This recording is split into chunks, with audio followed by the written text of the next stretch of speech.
Saudações democráticas, meu nome é Fernando Pena, estamos aqui para a gravação do Universidade das Ideias, série Educadores Debatem Educação. Hoje vamos debater o tema A Importância da Educação Presencial na Escola. O título ficou um pouco grande, eu preciso explicar o porquê dele. Então, primeiro nós quisemos reforçar que a gente está falando de educação. Então não é de instrução, não é só de ensino, é um fenômeno mais completo, é um fenômeno educacional. E que acontece de forma presencial dentro de um espaço específico, que é o espaço da escola. Por que reforçar esses elementos agora nesse debate? Porque nós temos dois importantes temas sendo discutidos no espaço público, no debate educacional. Um deles é a educação à distância. Nós tivemos uma reforma do ensino médio, no qual inicialmente se tentou colocar 100% da educação de jovens e adultos à distância, ou seja, a possibilidade da totalidade da educação de jovens e adultos à distância. E no final, nas atuais diretrizes curriculares nacionais, nós ficamos com um 80%. E nós sabemos também que a reforma ela abriu espaço para instituições de educação à distância com notório reconhecimento. Então fica a pergunta, né? Que instituições são essas? Será que essa educação à distância vai ser feita de maneira precária ou a gente realmente vai ter um investimento? E o segundo tema, nós estamos na eminência de uma medida provisória que vai regulamentar o ensino domiciliar, o homeschooling. E os motivos usados para justificar a necessidade do homeschooling têm sido problemáticos, para dizer o mínimo. Mas, ao invés de discutir essas duas temáticas, a gente está aqui hoje para reforçar a importância da educação presencial dentro da escola. Eu quero mostrar uma matéria para vocês, para começar a dar um pontapé aqui na nossa conversa. Então, é uma matéria da Nova Escola que diz o seguinte: conheça as novas diretrizes curriculares para o ensino médio. Vou trazer um destaque dentro da matéria. Ali o parágrafo do meio, né? O documento prevê 20% da carga horária do ensino médio possa ser feita na modalidade educação à distância, EAD, chegando a 30% no ensino médio noturno, para a educação de jovens e adultos, EJA. O texto permite até 80%. Então, para EJA, 80%. Então, para conversar sobre essa temática, nós temos aqui a Aníve Andrade, da Faculdade de Educação da Universidade Federal Fluminense, e a Andresa, do Seja Maré, que tem trabalhado com essas questões. Então, minha primeira pergunta vai para você, Andresa. Frente a toda essa tentativa de colocar até 100% da educação de jovens e adultos à distância, o que você pode falar para a gente sobre essa necessidade da educação presencial, semipresencial, da importância desses jovens e adultos na escola? A gente está falando aqui de uma modalidade que já existe por uma luta permanente pela sua existência, que é a educação de jovens e adultos, trabalhadores em sua grande maioria. E aí a gente vê assim, né, um ataque a essa modalidade quando você apresenta essa proposta de até 80% essa modalidade ser à distância, né, não presencial na escola. E eu acho que a gente tem que pensar nesses sujeitos, né, nos educandos, nos sujeitos da EJA, como pessoas que já perderam esse direito à escola, ao espaço escolar em algum momento da sua vida, por algum problema de fundo, né, de questão social, algum problema por aí, e ele perde de novo, novamente, esse direito a estar no espaço da escola. Né? Então, você vê que na proposta, 30% para o ensino médio noturno, que também, em sua maioria, é de trabalhadores, né, filhos da classe trabalhadora também, e na EJA como um todo, né, a gente tem essa caracterização desses sujeitos serem trabalhadores e perderem esse direito de estar dentro da escola, de estar num espaço escolar. Uhum. Então você está apontando para a gente que existe uma importância em estar dentro da escola, né? E para falar sobre essa nova ênfase no ensino à distância, é importante também pensar como ela vem sendo usada nos debates públicos. Eu trouxe uma outra matéria para mostrar para vocês.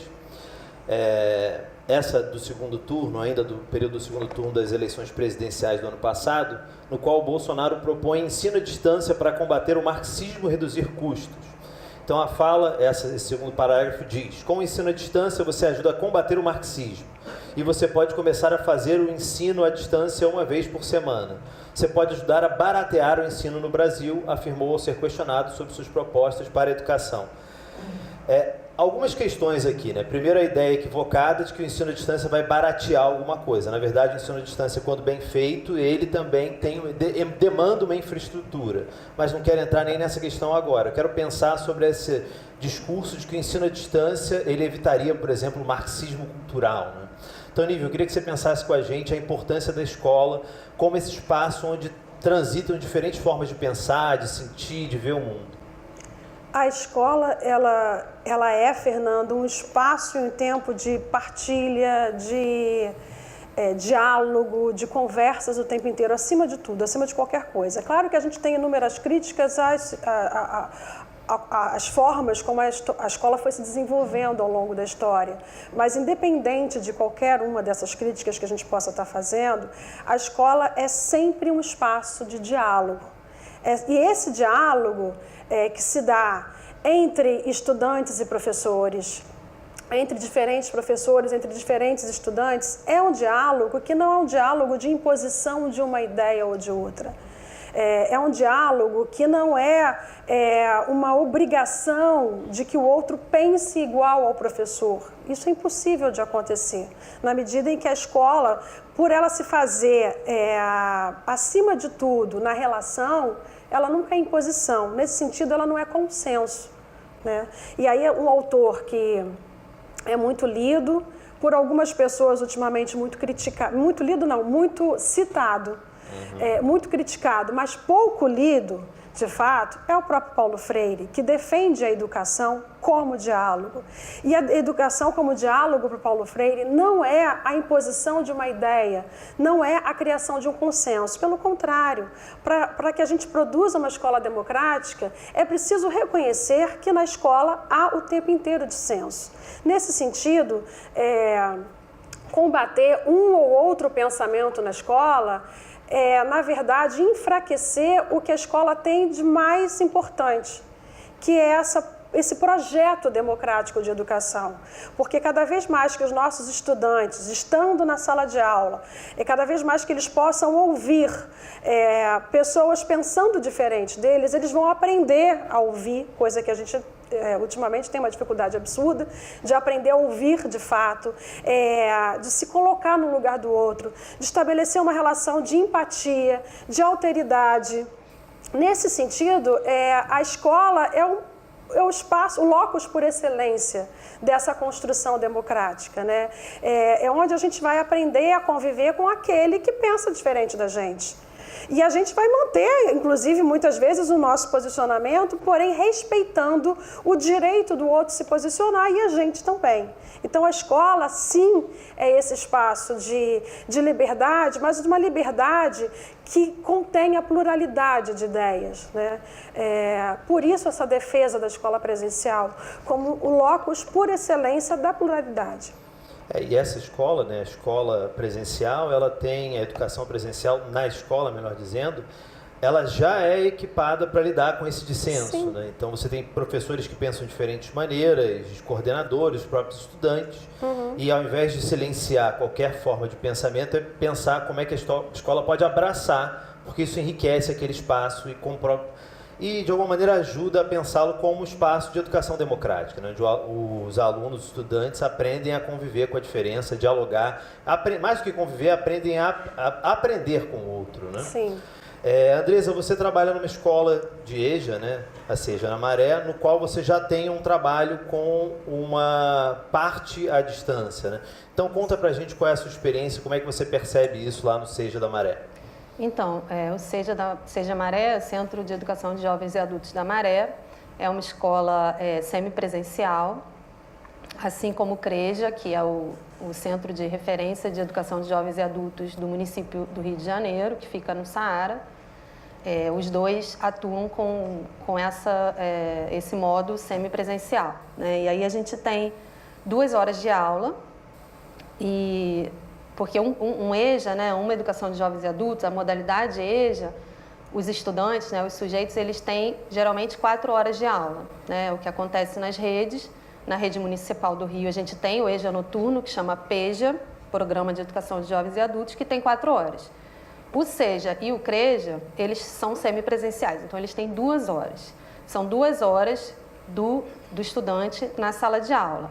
As outras 2 horas, elas são, a gente vai produzir uma série de conteúdos, de conhecimento, de outras formas, né, em casa ou mesmo dentro da escola, isso tudo através de um planejamento, né, então eles cumprem essas outras 2 horas, por exemplo, com atividades domiciliares de cada disciplina, né, onde os professores de história e geografia, de português, de matemática, de ciências, de artes ou de língua estrangeira vão estar planejando e preparando esse conteúdo, né, que vai ser trabalhado em casa. Além disso, a gente desenvolve atividades de integração, que é um trabalho de toda a turma, que nós fazemos 3 a cada ano, por trimestre, com temas que podem estar relacionados ao conteúdo, né, às orientações curriculares, mas podem ser temas também demandados, né, de demanda dos estudantes daquele ano da escola. Além disso, eles também, essa atividade de integração, por exemplo, a gente cumpre com ela 43 horas. Além disso, eles têm também uma agenda cultural, também são 3 por ano, a cada trimestre, onde eles apresentam para a gente um pequeno relato de alguma atividade cultural que eles participaram fora da escola, um cinema, leram um livro, foram a um teatro, um show, enfim. E assim a gente completa as 800 horas, os 200 dias letivos. Os 200 dias letivos a gente tem, né, com as 2 horas. Mas as 800 horas, né, para fazer ali as horas corretinhas do ensino fundamental. Assim que a gente funciona. Além disso, tanto o CREJA, no Saara, quanto o SEJA lá na Maré, tem a oferta da educação à distância, né, que é recente, tem mais ou menos uns 2 ou 3 anos. No SEJA lá da Maré, a gente só tem 1 ano, a gente passou pelo primeiro ano, está entrando no segundo ano da educação à distância, né, onde o estudante ele se apresenta em algum momento para ter uma tutoria, assiste um vídeo, pega uma apostila, faz a avaliação.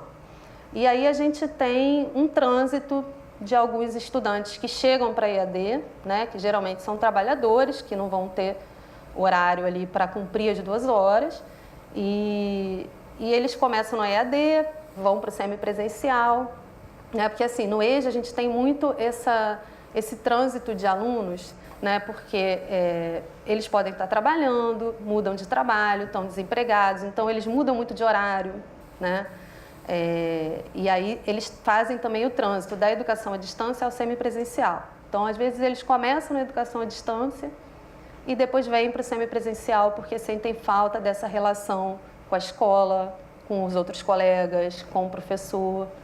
E tem essa oportunidade nessa modalidade de 2 horas, né? É importante que o EJA apresente para a população que demanda de educação, né, que não teve a oportunidade de estudar na idade, enfim, por alguma questão, modalidades diferentes de acesso à educação, de acesso à escola, né, de estar presente na escola. E no município do Rio, a gente tem somente essas 2 escolas semipresenciais, né? A gente tem uma lei aprovada em 2015, acho que foi 2015, que prevê, então, né, nessa lei municipal, a construção de um SEJA, né, uma dessas escolas semipresenciais, em cada coordenadoria de educação, em cada CRE do município, que são 11 hoje em dia. E a gente só tem uma, que é o SEJA Maré, assim, né? Então, existe toda uma luta do Fórum EJA de cobrar que se construam essas escolas semipresenciais e, ao mesmo tempo, também de barrar um movimento que começou esse ano na rede municipal de transformar os PEJAs noturnos de 4 horas todos em SEJA, né, diminuir o tempo das 4 horas, ou também aumentar muito mais a educação à distância. Então, a gente tem que estar sempre alerta a essas mudanças na EJA, né, para garantir o acesso desses sujeitos à escola, para eles terem esse direito a estar no espaço da escola. Isso, sua fala é interessante porque mostra que quem tem a oportunidade de fazer mesmo semipresencial, vê na oportunidade uma chance de estar ali naquele espaço de interação, socialização que é a escola, né? Tendo oportunidade, quase todo mundo prefere pelo menos o semipresencial. Nívia, pensando nisso tudo, né, está discutindo aqui a importância da educação presencial na escola, você é alguém que tem pesquisado o cotidiano, você consegue pensar algum exemplo, uma situação de sala de aula, na qual a gente consiga entender essa troca que acontece ali dentro, entre professores e estudantes, entre os próprios estudantes? Eu acho que quem é professor vai ter sempre uma história para contar, né? Uma história que valoriza esse espaço-tempo da escola como espaço-tempo de trocas. Mas tem uma história que eu sempre conto, que eu acho que é muito elucidativa e que nos permite entender essa importância, né, da educação presencial, que é uma história em que eu vivi quando professora na época da escola básica, quando a coordenadora pedagógica da escola solicitou que eu fizesse uma parceria com o Museu do Folclore para produzir uma exposição com objetos do Museu do Folclore. Para quem não conhece o Museu do Folclore, eu não sei se ele ainda fornece, mas ele fornecia material, levava para a escola e os próprios estudantes produziam uma exposição com esse material. E eu fiz essa parceria e recebi várias caixas de objetos do Museu do Folclore, dentre elas estatuetas de orixás. E fiquei muito na dúvida como trabalharia essas estatuetas de orixás com uma turma que tinha alunos de diferentes religiões. E aí é que chega essa importância da escola que a gente está, essa temática da importância da escola que a gente está valorizando, né? Eu solicitei então que cada aluno levasse objetos referentes à sua própria religião. Fizemos um círculo e no meio desse círculo colocamos um tapete e cada um levou um objeto.